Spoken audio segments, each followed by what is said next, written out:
আসসালামু আলাইকুম মা। ওয়ালাইকুম আসসালাম। রোজার কি প্রিপারেশন নেওয়াছো নাকি? হ্যাঁ। আচ্ছা, গতবার এই রোজার সময় কিন্তু মা মুসলমান হয়েছিল, তাই না মা? জি। কেউ কি জানাইছিলা? না, আমার তোমার নতুন কি নাম রাখলা? তোমার নাম রাখাও তো একটু। আমার নাম খাদিজা। শোনেন, আর অনেকের আমাদের ওই যে মায়ের ওই আগের একটা ছবি আছে আমাদের প্রোফাইলে, ওই ছবিটা নিয়ে বলেন যে আপু আন্টির এই শাঁখা সিঁদুরের ছবিটা সরাই দেন। আসলে প্রোফাইল তো এগুলো আমি আর কি ভালো বুঝি না, তো একজন বুঝবান মানুষকে দিয়ে ওইটা আমি ঠিক করে নিবনি। আর ইনশাল্লাহ এটা খুব দ্রুতই সরাই দিবনি। আর এবার কি নিয়ত করছো রোজার মা? কেন? রোজার একটা নিয়ত থাকে না যে 30টা রোজা রাখবা, তারপর যদি আল্লাহ হায়াত রাখে। আল্লাহ আমারে যদি হায়াত রাখায়, আর এমনি মহিলারা তো 30টা রোজা রাখতে পারে না, তারপরও আমার বাংটি গুলো তো আমি করে দেবো ইনশাআল্লাহ, আল্লাহ যদি আমারে হায়াত রাখে। তুমি কয় বছর রোজা রাখতেছো? গেছে বার রাখছি, আর এইবার রাখবো। দেখো, এইবার রোজায় তোমার এই যে আঁটু ব্যথা পা ব্যথা ভালো হয়ে যাবে।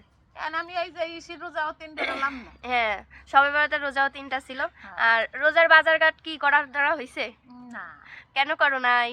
করি নাই, তুমি করে দিবা তাই করি। আমার আমার করে দিতে হবে কেন? সবাই কিন্তু আমার যে সকল আপু ভাইয়া আন্টি আঙ্কেল আছেন সবাই আমার মার পাশে থাকবেন, আমার মার জন্য দোয়া করবেন। আর আমি তো আছি সব সময়, আব্দুর রহমানের জন্য সবাই দোয়া করবেন।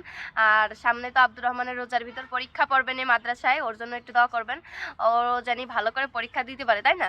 হ্যাঁ। যাই হোক, আপনাদের ভিডিওটা কেমন লাগলো কমেন্ট করে জানান। আল্লাহ হাফেজ।